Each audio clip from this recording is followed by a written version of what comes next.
First of all, thank you to um, the Selenta group, okay, to Celeron for inviting me again to lecture about yung Tocotrienols and their particular product, yung Selenta, okay? Now, just to start off, we're going to talk about vitamin E, okay? But this early, para hindi tayo malito there are two forms of vitamin E, yung tocopherol and etong tocotrienol. Okay? So once again para hindi tayo malito tocopherol and tocotrienol. But of course, our topic will be on the tocotrienols. So later on, I'll tell you the differences and then the history behind vitamin E. Okay. To start off, disclaimer lang there are only two brands of tocotrienol dito sa Pilipinas, okay? And we're lucky to have tocotrienol kasi sa US even if you go to yung mga vitamin shops, you won't see tocotrienol. Yung vitamin E dyan is alpha tocopherol or tocopherol, okay? So we're quite lucky na naunahan natin yung mga Western countries in getting this supplement, this vitamin. Okay, in the US, I understand it's not available in their vitamin shops. You have to order it online pa. Okay, so the two products we have, one is based on annatto seed. So ito yung tocotrienols that we will be discussing now, and the other one is from palm. Okay, yung palm base. Okay. Okay. So just a brief history about if you may term it vitaminology, the study of vitamins. So ancient times, 386 BC, time ni Hippocrates, probably the first vitamin described was vitamin A, okay? And he recommended ox liver dipped in honey to cure night blindness. Of course, we know na vitamin A yung nandyan sa liver dip in honey, okay? Then 1747 vitamin C parang naging evident naman yung product nito as the Scottish physician James Lind used to treat stricken sailors. Mga sailors kasi walang dalang vitamin C source yan. No vegetables, no fruits whatsoever. Okay? And he noticed that scurvy would result and this could be alleviated by giving citrus fruits or fruits high in vitamin C. Okay? Then, century later, 1886, na-discover naman or rather na-describe yung effects ng thiamine. Okay? Dutch East Indies, okay, discovered that beriberi was caused by diets excessive in polished rice. Natatanggal yung thiamine, and when you substitute with unpolished rice, you are able to alleviate the symptoms of beriberi. Okay. So just 110 years ago lang, okay, a little over a century ago, Kashmir Funk was the first to describe or isolate the first vitamin, thiamine from rice husk. And since thiamine, amine siya, may protein component, he was the first to use the term vitamine. Okay, vita for life and amine for yung protein component. Okay. And together with Hopkins, okay, they were the first to formulate that deficiencies in vitamins would cause certain disease entities. Okay. Then a year later, 1913, distinguish na yung vitamin, yung fat soluble and water soluble vitamins. Okay. And the vitamin A and vitamin B were the first vitamins discovered in 1916. And they were, and McCollum was the one credited for labeling yung vitamins with letters, okay? A, B, C, D, E, K, mga ganyan, okay? Okay, so let's go to vitamin E, okay? University of Berkeley researchers Herbert Evans and Catherine Bishop, sila ang nakadiscover in 1922 vitamin E in green leafy vegetables, okay? And for the next 50 40 years, okay, even after the war, ang function ng vitamin E, it was always thought sa mga OB, okay, in supporting fertility. In fact, that's where tocopherol got its name. Tocos for childbirth, ferro to bring forth, and alcohol properties kaya may all. So tocopherol, okay? So once again, from 1922, for the next half a century, ang vitamin E lang na na-discover is yung tocopherol, okay? Okay. Then 1938 when tocopherol was chemically synthesized, okay? But once again, it was only in 1965, so mga 40 years later, where yung vitamin E or tocopherol was discovered as a factor 2 antioxidant, okay? And the reason was plenty. Yung, of course, World War II was there. Then 1929 kasi na-discover ni Fleming yung penicillin, okay? So for the next 20 years, wartime hanggang 1960s, ang concentration talaga with medicine was in finding yung mga antibiotics. So wala masyadong pumapansin sa vitamins then. Okay. 1964, this is when tocotrienols were discovered. Okay? So kung titignan natin, more than a century, actually that's almost 60, 70 years ago na yung, or rather 60 years ago yung tocotrienols, okay?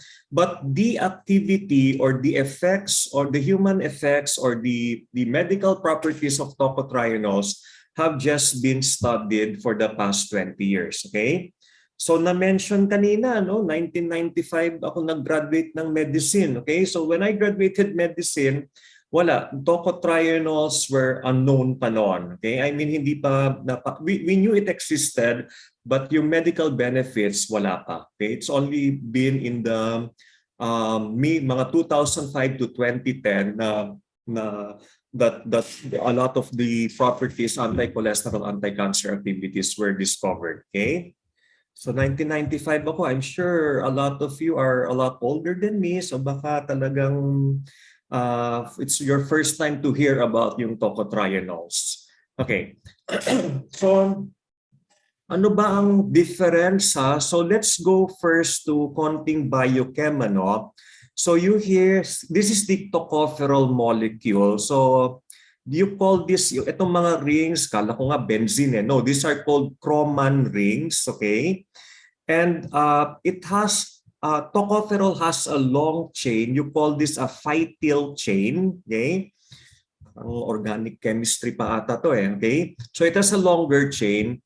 So this is the structure of the tocopherol molecule, okay? Yung greatest antioxidant activity is somewhere here, yung C5, yung area na walang methyl group or anything, okay? But look at tocotrienol. Anong difference niya? It has 3 double bonds along the chain. Yung chain ng tocotrienol, you call this the farnesyl chain, okay? Kasi may 3 double bonds siya, okay? And if you look at the structure, nagbe-bend siya to further enhance yung oxidative or rather the antioxidative property of this C5 version, okay? So yung presence ng 3 double bonds na yan is what makes tocotrienol more effective as an antioxidant, and it gives yung properties na anti-carcinogenic. Later on, we'll list all of this, okay? Take note, ang tocopherol molecule, the only function na lang niya today okay, si Myra tocopherol, is as a class A or class B antioxidant, okay? But if you notice yung tocotrienol, marami siyang effects. So 3 double bonds, it has an 80 times stronger antioxidant property, may anti-cancer, anti-cholesterol. So a lot more properties that we do not see with tocopherol. Okay, so both tocopherol and tocopherol, meron mga isomers, alpha, beta, gamma, delta. Okay, so these isomers are different according to kung nasaan yung methyl group, okay? Yung position ng yung CH3 group, okay? So ang tocopherol meron din alpha, beta, gamma, delta. Okay? But let's just, as early as now, I'm going to tell you this, okay?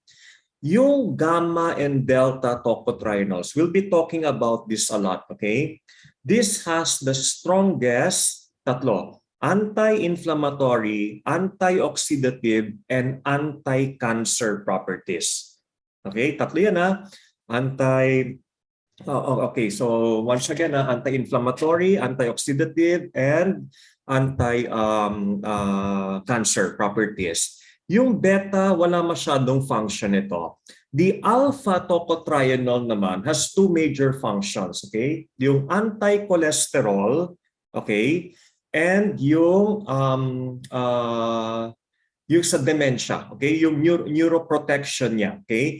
So the neuroprotection and anti-cholesterol properties of tocotrienol are independent of yung antioxidative properties, which is with gamma and delta. Okay? So later on, just take note, we're going to talk about alpha tocotrienol, gamma and delta tocotrienol. Okay? Sa tocopherols naman, alpha yung pinaka-common. So we'll be comparing kasi later yung alpha tocopherols with the tocotrienols.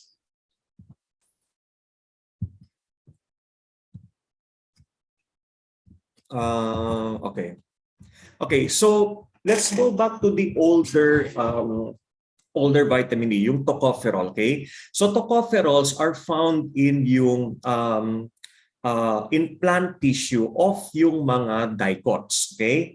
Botany, di ba? Naalala natin ng dicot, yung dalawang cotyledon, monocot, single. So monocot, coconut, yun yung pinaka-common, okay? And tocopherol is the exclusive form of vitamin in leaves and of dicots. Okay? Yung tocotrienol naman, okay, wala siya sa dicots. Okay? It's mostly seen in monocots. And hindi yung buong planta, you only see it sa seeds. Seed and the sperm of most monocots. Okay? So ano yung mga monocot natin? Wheat, rice, barley, palm, and annatto, okay? Atsuete, okay? Annatto oil, okay? This is the source of yung Selenta natin, okay? So tocotrienols, they're rarely found in vegetative tissues. And actually, tocotrienols, di ba 1964 na discover, it was discovered in this, yung inedible plant products, sa rubber latex, okay? So hindi naman tayo nag-attack ng rubber latex, okay? So it's an inedible plant product, okay? And so far, the human consumption dose is from 200 to 1,000 milligrams per day. Okay, our product Selenta is 400 milligrams. Okay, so the most abundant source of vitamin E is yung palm oil, crude. So ito yung palm fruit. Okay. Open it up. Sorry, wala tayong picture na nakabukas siya. Ito pala, okay? So this is the mesocarp, okay? Yung parang yung flesh ng seed, okay? And this is where palm tocotrienol is extracted, okay? But the thing with palm oil, palm fruit, is mix siya. May alpha, may beta, may gamma, and may delta. Okay?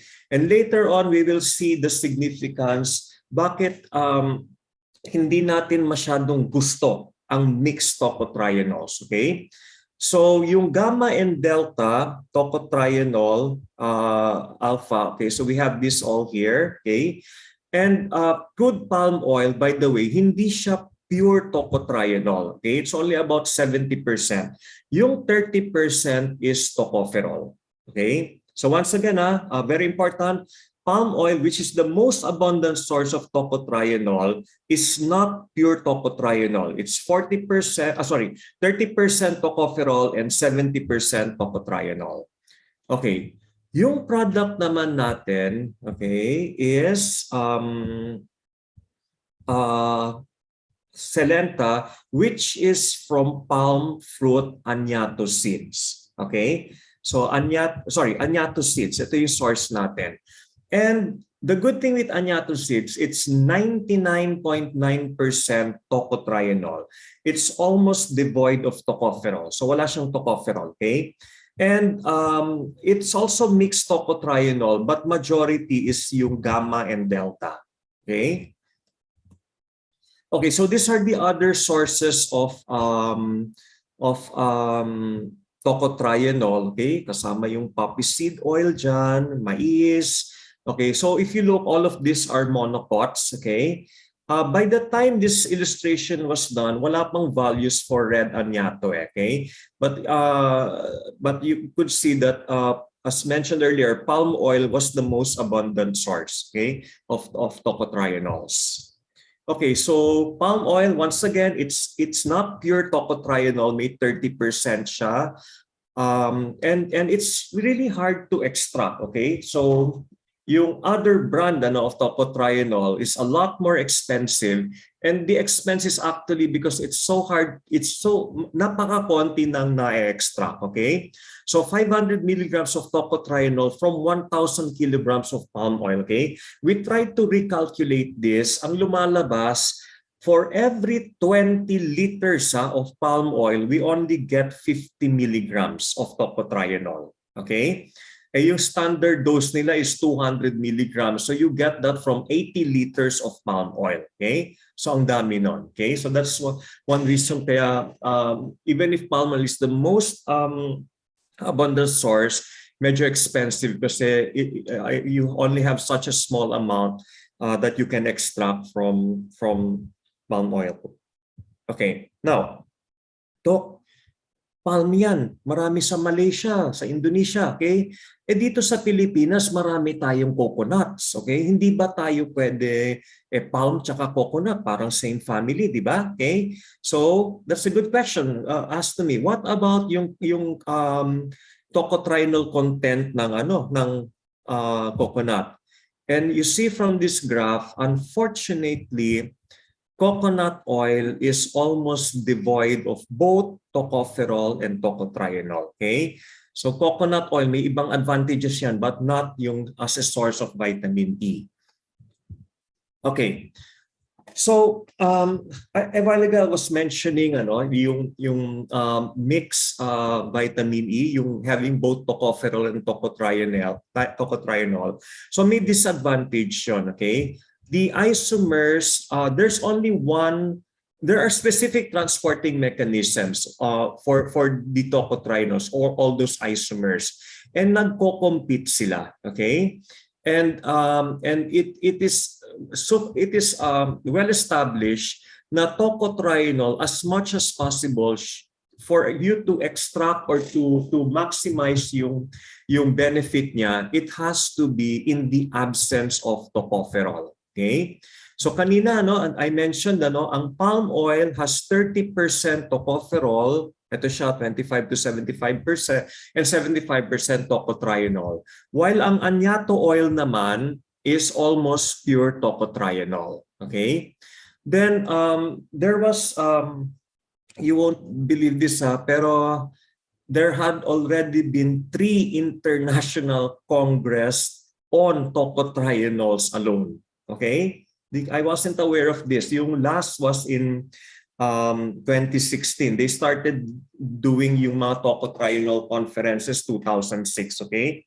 And ang recommended, the least amount, or rather the most amount of tocopherol that you can only have in combination sa vitamin E is 15%. Okay? So palm oil mataas, 25 to 30%, rice bran oil. So the only source that meets yung criteria of having less than 15% tocopherol is yung annatto oil natin. Okay, so we mentioned this earlier. Although 1964 na discover ang vitamin E, it's only been in the past 20 years that the studies. And why is this? Okay, so first it was kind of discovered late. And sa ano pa siya na-discover? Sa inedible product, okay? Then the second reason is that until 1997, everyone thought that yung tocotrienols could not be transported from the intestine, hindi siya makapasok sa liver. Okay, everyone thought about that because the only thing discovered doon was yung TTP, alpha tocopherol transfer protein. Okay, but beyond 1997, actually mga bandang 2005-2006, it was only then discovered that tocotrienols have other transfer proteins that put them into the liver for further metabolism. Okay? So that's the reason, just for the simple reason that you didn't discover the transport protein, akala na ng lahat that it cannot be transported into the body. Okay?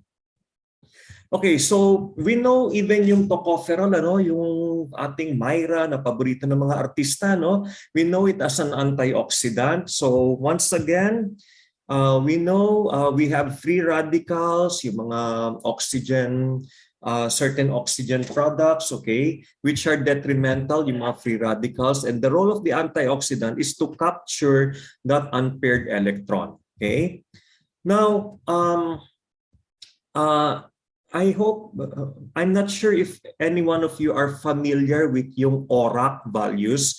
Okay, ORAC stands for Oxygen Radical Absorbance Capacity. Okay, so sa madaling salita, this is how good an antioxidant would be. Okay, so just to give you an example, yung what good antioxidants do you know? Okay, yung mga berries, di ba? Cranberries, strawberries, mga ganyan. Yung ORAC value nila, this is times 10,000 nandito lang, nasa mga 10 to 15,000. Okay? But yung delta, actually the food that has the highest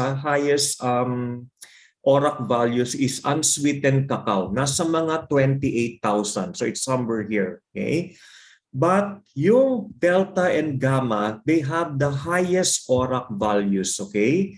Nasa mga 60,000. 60 to 70,000. Okay? So that's how strong yung ORAC values nila. Okay? Now to date, there are actually stronger antioxidants, okay? If any one of you have heard about yung astaxanthins, okay? That's marine, that's the one that gives yung salmon, yung crustaceans, yung orange color nila, okay? Alam mo kung ano yung value nila, ORAC values nila. So see here, delta is around 60,000, okay? Nasa 2 million plus. Okay, that's how strong yung mga bagong antioxidants. Okay, but the problem with astaxanthins, wala pa siyang studies actually. Okay, it was discovered actually 1938 sa Germany. Okay, but the studies are only ongoing. Okay, so wala pang, if you research yung astaxanthins, wala pa siyang medical evidence actually. Okay, they just say that since it's a good antioxidant, meron siya dapat effect na ganito, ganyan, but no actual studies. Unlike yung tocotrienols, for the past 20 years, we've had studies already. Okay, so this just shows na mixed vitamin E, yung presence of tocopherol and tocotrienol. The problem with that, you do not get the full benefit of yung tocotrienol, okay? So it's really best to just give like ito, delta tocotrienol alone, okay? And our product Selenta has that advantage of not being a mixed vitamin E, but just pure tocotrienol. Okay, so let's look at these studies, the early studies with tocopherol, okay? So once again, it was thought to prevent cancer, okay? But may lumabas na study dati, yung 2007, I remember that, yung SELECT study, okay? Selenium and vitamin E protection studies, okay? They mentioned that giving 400 IU, napakababa nun, of tocopherol can enhance pa raw. It was shown to increase yung prostate cancer risk pa ng 17%. Okay? And with that study, biglang nawala yung interest sa tocopherol as yung sa anti-cancer. It was just used talaga as an antioxidant. And right now, it's really downgraded. Yung tocopherols are now just used as an antioxidant. Okay?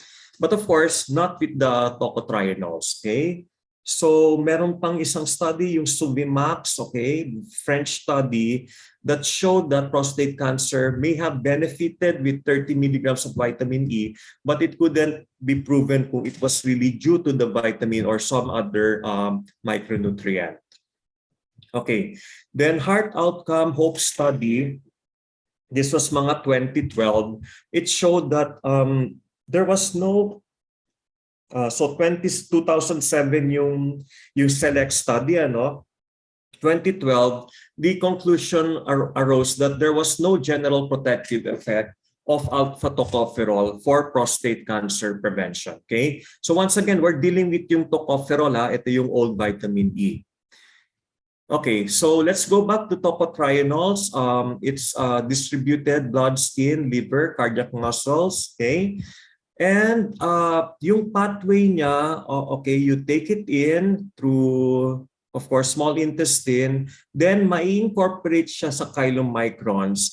Then to enter the liver, dito kailangan yung transport protein, which was said to be absent for tocotrienols. Okay, so we know there are transport proteins already for tocotrienols. Then from the liver, na-incorporate siya sa mga lipoproteins natin. Okay, that's why for this particular product, it's best taken after meal and preferably with fatty meal then, okay, for it to be incorporated with yung mga lipoproteins natin.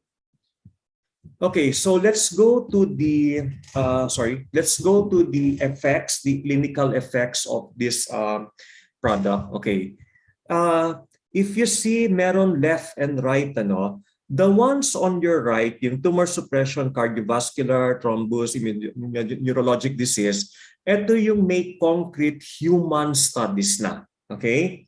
Yung sa kaliwa naman, osteogenesis, obesity, renal diseases, usually mga in vitro, in vivo studies pa yan, but ongoing ang mga human studies. Okay? So we'll be dealing more with in vivo studies here sa left. Sa right naman, we'll look at yung mga human studies na.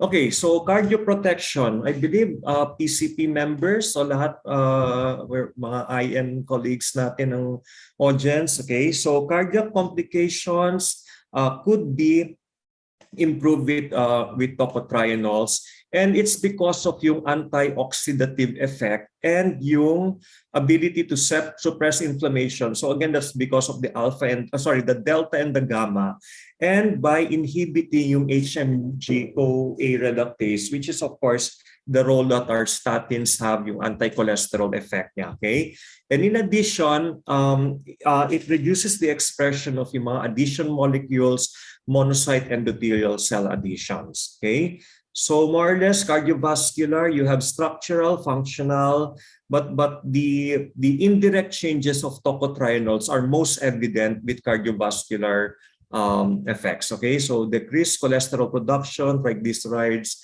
and hypertension later on. Okay, and decreased capacity to handle oxidative stress. Okay, so for metabolic syndrome, okay, this has been studied. T3 is tocotrienol. Okay, this is 400 milligrams and above. It decreases practically all the bad cholesterol. So yung triglyceride, yung LDL natin. Okay, and it reduces likewise yung diabetic symptoms by increasing arterial compliance. Okay.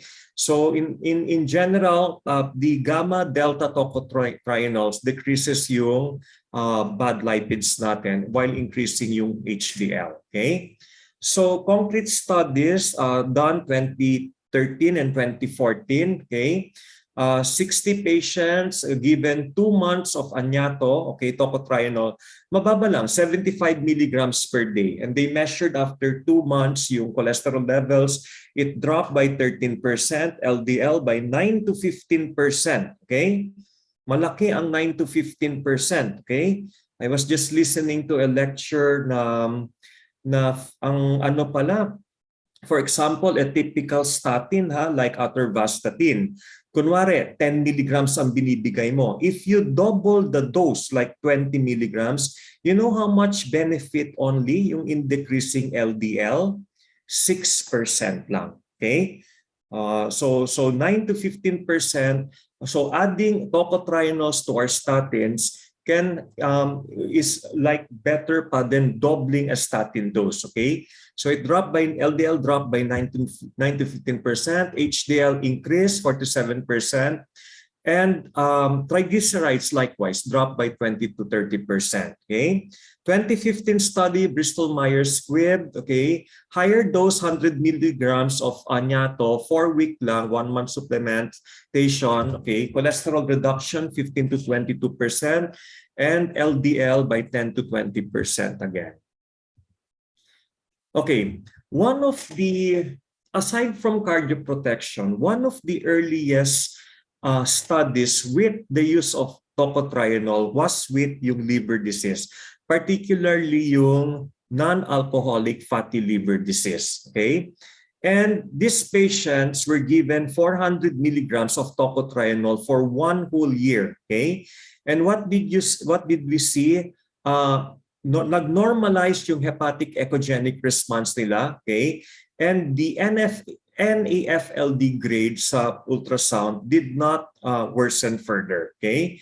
And of course, with that dose, you saw significant reduction again with yung mga bad cholesterol levels. Okay, the summary of this, so yung 1,317 patients. These were both adult and pediatric groups with non-alcoholic fatty liver disease. So the result showed improvement, biochemical din, yung mga SGPT, SGOT bumaba, and the histological outcomes and yung ultrasound findings were all significantly better when given tocotrienols for a year. Okay? Now, the thing with tocotrienols kasi, later on we will show further studies. They have to be taken long term. Okay, most studies aside from yung sa cholesterol were 1 to 2 years. Okay, neuroprotection. This particular study 2 years ito. Okay, the significance of neuroprotection, the significant neuroprotection came in only after 2 years of giving this drug continually. Okay. So tocotrienols, so with I mentioned earlier, with neuroprotection, yung alpha tocopherol is more important, okay? And its mechanism is by preventing yung glutamate-induced death, okay? So I'm a neurologist, so pag narinig namin ng glutamate, what disease entities come in sa neurology, okay? So the most serious is ALS, of course. The number 2 is dementia. Okay. In fact, one of our best drugs for dementia, yung memantine, okay, memantine hydrochloride is a glutamate antagonist. Okay. So this study done with tocotrienols. So you get an MRI, then you see this white matter, okay? White matter hyperdensities, okay? So ano ba ang ibig sabihin nito? These are minute vascular changes. Hindi siya exactly stroke, okay? Mga small vessel disease yung mga tawag dito, okay? But if you have more of this, the radiologists, they have a way of measuring this, yung tinatawag na Fazekas scale, okay? But if you have more of this white matter hyperdensities, you're more prone to early dementia, early mortality, and a lot more disorders related sa neurology. Okay, so these are not good. Okay, actually, kahit sa CT scan, you could see evidence of this white matter. They tend to cluster around the body of the lateral ventricle. Okay, so nasa basal ganglia area ito. Okay. Okay, so we talk about glutamate toxicity. In in dementia, that's a very important pathologic mechanism, okay?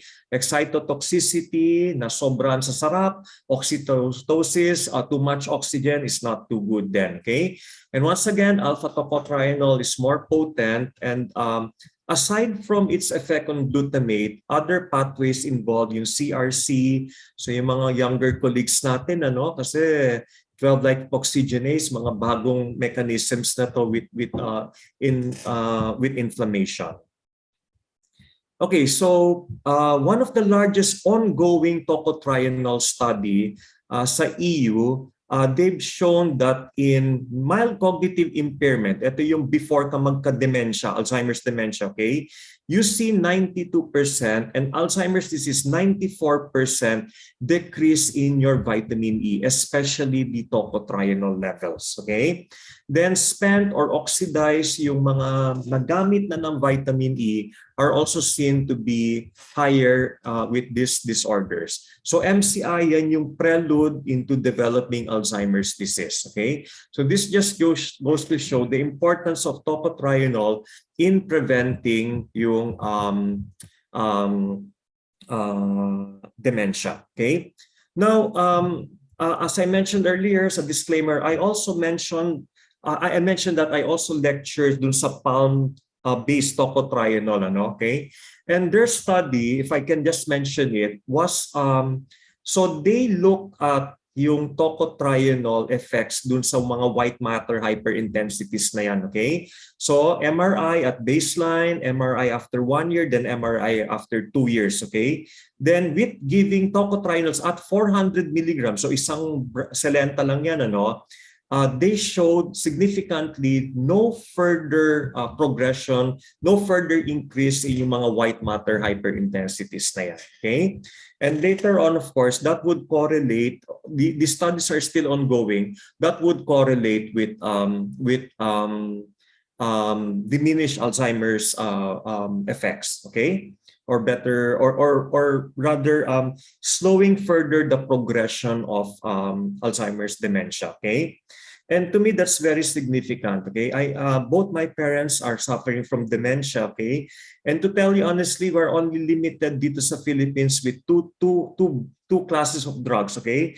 Yung anti-glutamate, okay? So that's yung memantine, and yung mga cholinesterase inhibitors, okay? Donepezil, ribastigmine, okay? So beyond that, question mark na is yung iba, okay? So if you're able to give a supplement with proven effect, at least histologically or radiologic, okay? And that would be a good option, knowing that our goal with Alzheimer's dementia is really just to slow down the progression of disease, okay? And our next slide is on diabetes mellitus. I just like to mention there are also studies ongoing na, no, with stroke, okay? Animal studies, unfortunately, I don't have slides for the animal studies, ano, okay?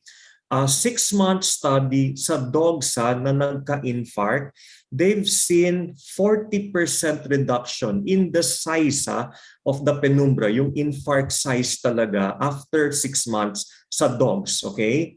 And I don't know of any drug or any vitamin that can kasi alam natin pag infarct, damage na yung brain eh. But to further reduce the size of an infarct, okay, this is the only supplement that I know has an effect, at least for canines, okay, for dogs. Okay. So University of Ohio, in cooperation with Malaysia, they're doing the human studies in stroke for tocotrienols, and we hope it will be out soon. Okay, so tocotrienols in diabetes mellitus. Okay, so reduction, so 6 milligram per kilogram per day, that's around 800 milligrams. Okay, they've seen decrease in glycosylated hemoglobin after 60 days of use, and LDL and other inflammatory markers, however, were not as much affected then. Okay. Okay, so the mechanism is more in alleviating oxidative stress sa beta cells of the pancreas, okay? Later on, we're going to discuss about yung pancreatic cancer. That's the worst cancer, okay? And tocotrienols tend to go to tissues or cancer tissues na pinakagrabe, okay? Like breast cancer, yung higher malignancy. And for pancreatic cancer, when you give tocotrienols, yung concentration niya sa pancreas rises around 10 times, okay? Then yung other tissues, okay? So it has really an affinity to target the pancreas, yung tocotrienols natin, okay? So since you alleviate oxidative stress, you improve insulin secretion sa pancreas, okay? And impaired glucose-stimulated insulin secretion that likewise improves when you remove or diminish oxidative stress. Okay, in relation to diabetes, yung renal complications, it was also been shown, okay, those receiving vitamin E, kaya lang tocopherol to and insulin, may renal histopathology changes for the better with this, okay? But again, I mentioned yung nasa left side dito ng diagram natin, these are rat studies, wala pang mga human trials actually. Okay, so tocopherol, yung old vitamin E it was known prior to being an antioxidant, anti-platelet yung effect niya, okay? And na-carry over yung anti-platelet, platelet aggregation in particular, sa mga tocotrienols, okay? Particularly yung delta and yung gamma, okay? So we've seen here that delta tocotrienol, potent inhibitor of platelet aggregation as compared to the other tocotrienol isomers. Okay, so yung anti-inflammatory effect naman, okay, meron direct and indirect. Okay, so directly, tocotrienol acts dito sa dalawang compounds na to, tumor necrosis factor and yung 20S proteasome. Okay, then yung indirect effect ng tocotrienol is to induce both hormone and steroid production to lesser inflammation. Okay? And again, in order of potency, yung delta and gamma are the most potent as compared to alpha or beta tocotrienol. Okay, vascular stenosis, yung may mga carotid plaques, ano? Okay? I was asked by a surgeon like before the pandemic, when I started lecturing on tocotrienols, is it still possible to give something medical or a drug or whatever to reduce the size of a carotid plaque? Okay, of course surgeons kasi opera kaagad sila, okay? You have a plaque greater than 80-90%, automatic kailangan operahan yan, okay? But here we see a supplement that given 162 to 40 milligrams, so a little bit lower than our dose 400 milligrams, when given for 1.5 years, kaya nag-regress in 24% of patients by one category, yung categories ng mga ultrasonologists, okay? It diminished yung size by one category in 24% of patients, by two categories in 4% naman, okay? So posible. And in 24% of patients, they didn't see further progression of yung carotid atherosclerosis. Okay?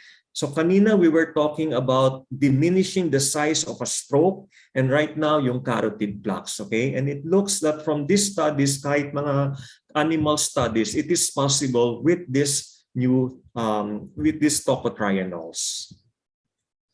Okay, sa mga OB, there was one study given to yung mga healthy preemie-gravid. They started sa early second trimester towards delivery, giving tocotrienols, 400 milligrams ang binigay dito per day. It diminished the incidence of pregnancy-induced hypertension by about 64%. Okay? And they noticed those given tocotrienol had lesser blood loss in comparison to women just given placebo.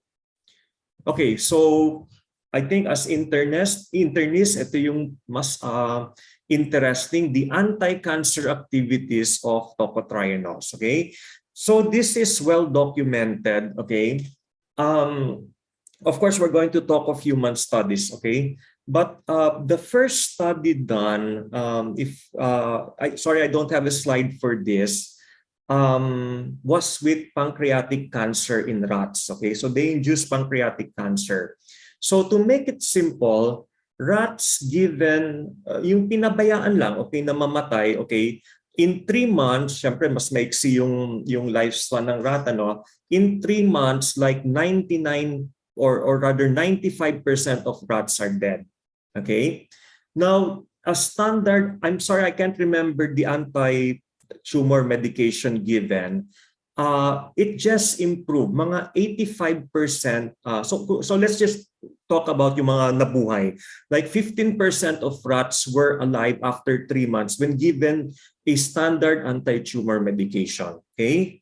But when anti-tumor plus tocotrienol were added, you know how much improved? 85%. Okay? Ang buhay pa after 3 months. Okay? So this was the first animal study na nagulat lahat. Wow, ang ganda ng effect ng tocotrienol. And we're talking of pancreatic cancer here, the worst kind of cancer, I mean for humans, okay? The fastest in terms of mortality. Okay? So the main effect of tocotrienol, so madami, okay? It's by suppressing cancer cell proliferation, and very much proven is yung sa angiogenesis, inhibiting angiogenesis, okay?